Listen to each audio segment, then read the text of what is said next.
आज की इस वीडियो में हम लोग देखने वाले हैं कक्षा 10वीं के विज्ञान का चैप्टर नंबर 13 का है। ठीक है, चैप्टर नंबर 13 के अंतर्गत एक टॉपिक है, वह टॉपिक बहुत ही इंपॉर्टेंट है। इस पे आपसे कभी कभी इसका निगमन पूछ लेता है कि चुंबकीय बल जो है F बराबर IBL साइन थीटा का निगमन कीजिए, या इससे संबंधित आपको न्यूमेरिकल से दे देता है। ठीक है, तो इस वीडियो में हम आपको इसका डेरिवेशन हमने इस बोर्ड पर इसलिए लिख दिया ताकि आप लोगों को बहुत ही कम समय में हम आपको कुछ चीज समझा सके। ठीक, ताकि हमको समझाना नहीं, लिखना ना रहे, और आप लोग इसको शॉर्ट स्क्रीन निकालकर या वीडियो को रोककर इसके प्रॉपर तरीके से नोट बना सकते हैं। ठीक है, और यह देखने में आपको बड़ा लग रहा होगा, लेकिन जैसे भी हम आपको समझाएंगे आपको सारा डाउट इस चित्र के माध्यम से क्लियर हो जाएगा, और आपको इसमें कुछ ज्यादा रटने की जरूरत नहीं है। सब कुछ इस चित्र के माध्यम से आपको हम समझा देंगे। ठीक है, और एक बार आप समझ जाएंगे तो खुद अपने मन से आप लिख सकते हैं। और इस पे सवाल तो जरूर आते हैं, ये मान के चलिए सवाल भी आते हैं, और कभी कभी इसका निगमन भी पूछ देता है। तो पहले हम इसका निगमन देख लेते हैं, फिर इसके बाद इसका न्यूमेरिकल्स भी हम देखेंगे। ठीक है, तो टॉपिक का जो आपका नाम है कि एक समान चुंबकीय क्षेत्र में स्थित धारावाही चालक पर बल का परिमाण दे रखा है। ठीक है, कि कोई एक समान जो है चुंबकीय क्षेत्र है उसमें कोई चालक रख दिया जाता है, तो उस पर कितना बल लगेगा उसी का आपको परिमाण बताना है। तो सबसे पहले हम आपको यह बताना चाहते हैं कि ये एक समान चुंबकीय क्षेत्र होता क्या है। पहले आप चुंबकीय क्षेत्र जान लीजिए, फिर उसके बाद हम लोग इसमें कोई एक धारावाही चालक को रखते हैं। तो चुंबकीय क्षेत्र जो होता है आप लोग यह जान जाइए कि जैसे आप चुंबक जानते हैं, तो चुंबक का जितना दूर तक प्रभाव होता है, ठीक है, चुंबक जैसे आप जानते हैं कि मान लीजिए कि यहाँ पर हम एक चुंबक ले लेते हैं, और आप जानते हैं कि चुंबक में दो ध्रुव होते हैं, N तथा S। तो चुंबक से चुंबकीय बल रेखाएं निकलती हैं, N सिरे से निकलती हैं और S सिरे में क्या होती हैं, प्रवेश कर जाती हैं। ठीक है, तो जहां तक इस चुंबक की चुंबकीय बल रेखाएं फैली होंगी वहां तक उस चुंबक का क्या कहलाएगा, चुंबकीय क्षेत्र कहलाएगा। ठीक है, तो वही क्या कहलाएगा, चुंबकीय क्षेत्र कहलाएगा। क्लियर है? अब सुनिए, अब चुंबकीय क्षेत्र तो आप समझ चुके हैं कि चुंबक का जहां तक उसकी चुंबकीय बल रेखाएं होती हैं वही उसका क्या कहलाता है, चुंबकीय क्षेत्र कहलाता है। अब उसके बाद आपको यह समझना है कि चुंबकीय क्षेत्र तो यह क्लियर हो गया कि अब यह देखिए आपके सामने यहाँ पर एक चित्र बना दिया गया है। तो समझ लीजिए कि चुंबक का N सिरा होगा और इधर चुंबक का कौन सिरा होगा, S सिरा होगा। चुंबकीय बल रेखाएं N से निकलकर S की तरफ जाती हैं। ठीक है, अब इसके बाद आप लोगों को क्या किया गया, इसमें एक तो चालक रख दिया गया है, धारावाही चालक, यानी ऐसा चालक जिसमें धारा को हम क्या कर सकें, प्रवाहित कर सकें। ठीक है, इसको क्या बोला जाता है, धारावाही चालक। और इस चालक को इस चुंबकीय क्षेत्र से थीटा के कोण पे रखा गया है। क्यों ऐसा किया गया है, इसके लिए आपको यह जानना पड़ेगा फ्लेमिंग के बाएं हाथ का नियम। फ्लेमिंग के बाएं हाथ का नियम क्या होता है? फ्लेमिंग के बाएं हाथ का नियम यह होता है कि यदि अपने बाएं हाथ के अंगूठे तथा उसके पास की दोनों उंगलियां यानी तर्जनी और माध्यमा को तीनों के इस प्रकार फैलाएं कि तीनों क्या रहे, एक दूसरे के क्या रहे, लंबवत रहे। ठीक है, तो आप देख सकते हैं अंगूठा इसके लंबवत है, और यह इसको हम बोलते हैं तर्जनी, इसको बोलते हैं मध्यमा। ठीक, यह होती है अनामिका, इसको बोला जाता है कनिष्क। ठीक, सभी उंगलियों के नाम होते हैं। तो हमको फिलहाल इन तीनों के बारे में जानना है। यह जो अंगूठा है और यह तर्जनी और यह मध्यमा, तीनों क्या रहे, एक दूसरे के लंबवत रहे। तो अंगूठा जो होता है यह बल की दिशा को व्यक्त करता है। किसी दिशा को व्यक्त करता है, बल की दिशा को। और यह जो आपकी तर्जनी है यह चुंबकीय क्षेत्र को, और मध्यमा धारा की दिशा को व्यक्त करता है। ठीक है, यह फ्लेमिंग के बाएं हाथ का नियम है। ठीक इसी तरह से एक फ्लेमिंग का दाएं हाथ का भी नियम है, जिसमें क्या होता है कि हम दाएं हाथ के अंगूठे तथा उसके पास की दोनों उंगलियां तर्जनी और माध्यमा तीनों के इस प्रकार से लंबवत रखें तो अंगूठा, अब इसमें देखिए अंगूठा चालक की गति को व्यक्त करता है, यह तर्जनी चुंबकीय क्षेत्र को, और यह मध्यमा धारा को ही व्यक्त करती है। परंतु अंगूठा इसमें क्या करता है कि चालक की गति को व्यक्त करता है। उसके लिए हम आगे टॉपिक पढ़ेंगे। अभी हमारा जो यह सिद्धांत है यह फ्लेमिंग के बाएं हाथ के ऊपर निर्भर करता है। ठीक है, उसी के सिद्धांत पर यह कार्य करता है। अब देखिए इसमें क्या क्या चीजें लिखा गया है, इसके लिए हमको क्या क्या चीजों की आवश्यकता पड़ेगी डेरिवेशन के लिए। आपके सामने लिखा गया है कि माना कि स्मॉल एल लंबाई का एक चालक जिसमें I धारा प्रवाहित हो रही है, किसी एक समान चुंबकीय क्षेत्र B में इस प्रकार रखा है कि तार में धारा की दिशा तथा चुंबकीय क्षेत्र की दिशा से थीटा कोण क्या करती है, बनाती है। अब आ जाइए, जितना चीजें यहाँ तक लिखा है सारा सब कुछ इसी चित्र में है। आपको क्या बताया गया कि एक स्मॉल एल लंबाई का कोई चालक तार है जिसमें आई एम्पियर की क्या बह रही है, धारा बह रही है। क्लियर है कि कोई स्मॉल एल लंबाई का कोई एक चालक तार है जिसमें आई क्या कर सकते हैं, आई एम्पियर कह दीजिए, आई एम्पियर की क्या बह रही है, धारा बह रही है। और एक समान वैद्युत क्षेत्र में इस चालक तार को इस प्रकार रखा गया है कि चालक में बहने वाली धारा आई और चुंबकीय क्षेत्र बी के बीच का थीटा कोण बनाते हुए रखा गया है। फिर से सुनिए कि चालक में बहने वाली धारा, यह चालक में बहने वाली धारा आई है और यह चुंबकीय क्षेत्र बी। तो चुंबकीय क्षेत्र बी और चालक में बहने वाली धारा आई के बीच में कौन सा कोण बना रही है, थीटा कोण बनाते हुए इसको इस प्रकार से रख दिया गया है। ठीक है, अब आइए बात करते हैं फ्लेमिंग के बाएं हाथ का नियम की। ठीक है, कि फ्लेमिंग के बाएं हाथ का नियम क्या कहता है। फ्लेमिंग के बाएं हाथ का नियम कहता है कि यदि हम अंगूठा उसके पास की दोनों उंगलियां तर्जनी और माध्यमा तीनों इस प्रकार फैलाएं कि तीनों एक दूसरे के क्या रहे, अभिलंबवत रहे, तो अभिलंबवत हमने फैला लिया है। ठीक है, अब हम लोग क्या करते हैं, अपनी उंगली को इस चित्र के माध्यम से प्रदर्शित करते हैं कि देखते हैं बल किस दिशा में लगने वाला है। तो देखिए, यह जो आपकी उंगली है यह आपकी धारा को दिशा को व्यक्त करती है। यह उंगली चुंबकीय क्षेत्र, तो चुंबकीय क्षेत्र की दिशा यह है, तो हमने चुंबकीय क्षेत्र की दिशा में कर लिए और धारा नीचे से ऊपर की तरफ जा रही है, हमने इसको ऊपर की तरफ कर लिया। ठीक है, अब बस ये अंगूठा, अंगूठा क्या बताता है, बल, तो अंगूठा बल को बताता है। ध्यान दीजिएगा कि बल किस दिशा में लगने वाला है। यह उंगली चुंबकीय क्षेत्र बी की दिशा में हो गया, यह एफ, यह जो है धारा की दिशा में, धारा ऊपर की तरफ जा रही है धारा की दिशा में, और यह उंगली चुंबकीय क्षेत्र की दिशा में। अंगूठा कहाँ जा रहा है, अंदर की तरफ जा रहा है, यानी बल जो लग रहा है वो कहाँ लग रहा है, अंदर की तरफ लग रहा है। अब आपने क्लियर पता चल गया कि जब हम किसी चुंबकीय क्षेत्र में कोई चालक रखते हैं तो उसमें जो लगने वाला बल होता है वो कहाँ लगता है, अंदर की तरफ लगता है। अगर बल अंदर की तरफ लगता है तो कितना लगता है, तो उसके लिए हमको क्या क्या बताया गया था, वह कई नियमों पर निर्धारित है। कि पहला जो है कि वह जो बल है किसके किसके ऊपर डिपेंड करता है।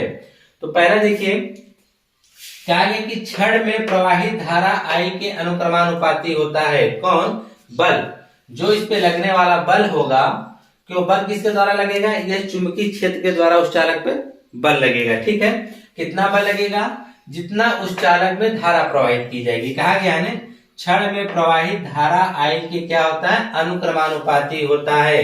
यानी अर्थात हम कह सकते हैं जो लगने वाला बल F होगा वह आई के क्या होगा, अनुक्रमानुपाती होगा। आई के क्या होगा, अनुक्रमानुपाती होगा।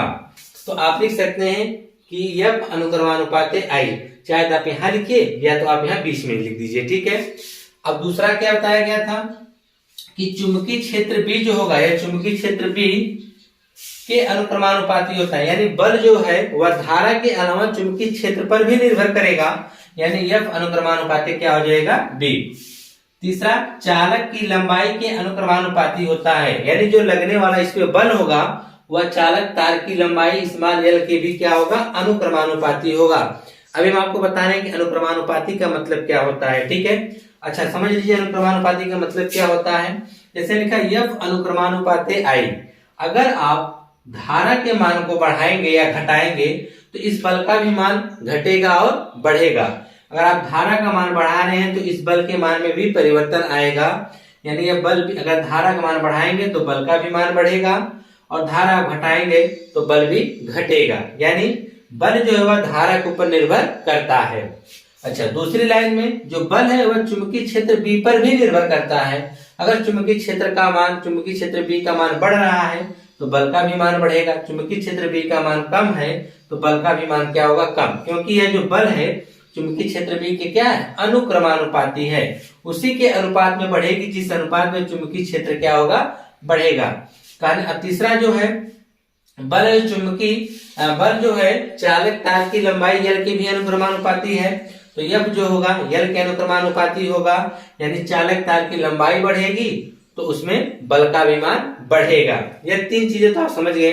अब चौथा क्या बताया गया है कि चालक तार की लंबाई एवं चुंबकीय क्षेत्र की दिशा के बीच बनने वाला कोण थीटा की ज्या मतलब साइन कि क्या होता है, अनुक्रमानुपाती होता है। तो यह अनुक्रमानुपाती साइन थीटा। तो चाहे इस चीज को आप यहाँ बीच में भी लिख सकते हैं, हमारे पास जगह नहीं थी इसलिए हमने उसको साइड में लिख दिया है, आप लोग उसके नीचे भी लिख सकते हैं। टोटल 4 चीजों पर निर्भर करता है, किस पर, धारा आई पर, चुंबकीय क्षेत्र बी पर चालक तार की लंबाई L पर और ये झुकाव जो कोण है थीटा कोण पे जो रखा गया है बहने वाली धारा I और चुंबकीय क्षेत्र बी के बीच जो झुकाव है उसकी साइन के ऊपर निर्भर करता है। ठीक है, इस सभी नियमों को मिला दिया गया है, यानी उपरोक्त नियमों से हमको किस पे I, B, L और साइन थीटा इन सब की क्या है अनुक्रमानुपात F है, यानी बल जो है I पर भी निर्भर करता है, चुंबकीय क्षेत्र B पर, चालक तार की लंबाई L पर और उसके बाद धारा और चुंबकीय क्षेत्र के बीच का जो झुकाव कोण है उसकी ज्या के ऊपर यानी साइन के ऊपर भी क्या करता है निर्भर करता है। तो यह अनुक्रमानुपात I, B, L sine theta. जब अनुक्रमानुपात चिन्ह हटाते हैं तो एक नियतांक लगाते हैं जिसमें नियतांक क्या लगा हुआ है K। तो यह बराबर K I B L sine theta, जहाँ K एक क्या है नियतांक है। जो K का मान होता है वह चुंबकीय क्षेत्र B के मात्रक पर निर्भर करता है। चुंबकीय क्षेत्र B के मात्रक पर निर्भर करने का मतलब क्या हुआ, इसमें देखेंगे अगर हम लोग ध्यान देखना पड़ेगा कि जो हमारा I होना चाहिए वह इसे चुंबकीय क्षेत्र B का निकालना चाहेंगे तो यह बटा में क्या चले जाएंगे IL चला जाएगा ना। यह का मान क्या होता है न्यूटन। जैसे मान लीजिए चुंबकीय क्षेत्र B के मान पर निर्भर करता है तो यह बराबर आपका क्या है IBL साइन थीटा है। ठीक है, तो इसको इधर रख दीजिएंगे तो हो जाएगा F बटा IL। ठीक है, तो F का जो मान होता है वह न्यूटन होगा, I का एम्पियर, L का क्या होगा मीटर होगा। ठीक है, इस आधार पे आप देखेंगे इसके मान पर निर्भर जब करेगा, अगर सबका मान एकांक हो तो K का भी मान हमको कितना प्राप्त होगा 1 प्राप्त होगा। ठीक है, K का बराबर 1 मान प्राप्त होगा, इसलिए K बराबर क्या रखने पर 1, जब 1 रखेंगे तो कोई फर्क नहीं पड़ेगा तो हो जाएगा K का मान 1 रखने पर हमको क्या बराबर क्या मिलेगा IBL साइन थीटा मिलेगा। ठीक है, यह तो चीजें हो गई लिखित वाली। आपको मगर मुझबानी कैसे किस प्रकार से तैयार कर सकते हैं, हमने कहा अभी सब कुछ इसी चित्र के माध्यम से आप कुछ समझ जाएंगे। ठीक है, अब हम आपको बताते हैं कि चित्र के माध्यम से आप इतनी सारी चीजें कैसे लिखने वाले हैं। ठीक है, चित्र आपने दिमाग में रखिएगा, आप हर स्टेप हमारे इस बातों को ध्यान से सुनिए और लिख सकते हैं। हमने इतना इसलिए लिखा है ताकि एक अच्छे तरीके से नोट्स बना सके। ठीक है, और अगर हम लिखते हैं तो इस वीडियो में तो वीडियो काफी लंबी हो जाती। तो चलिए देखिए, उसके बाद आपको क्या कहना है कि कहेंगे कि एक स्मॉल एल, माना कोई स्मॉल एल लंबाई का कोई चालक तार है जिसमें I एम्पियर की क्या बह रही है धारा प्रवाहित हो रही है, और जो यह चालक तार है किसी एक समान चुंबकीय क्षेत्र B में इस प्रकार रखा है कि चालक में बहने वाली धारा I और चुंबकीय क्षेत्र B के बीच का जो कोण है यानी झुकाव कोण थीटा के कोण पे रखा गया है। ठीक है, और चालक तार पे जो लगने वाला बल F है तो क्या लिखेंगे चुंबकीय क्षेत्र के द्वारा इस चालक तार पे क्या उत्पन्न होगा एक बल होगा उत्पन्न।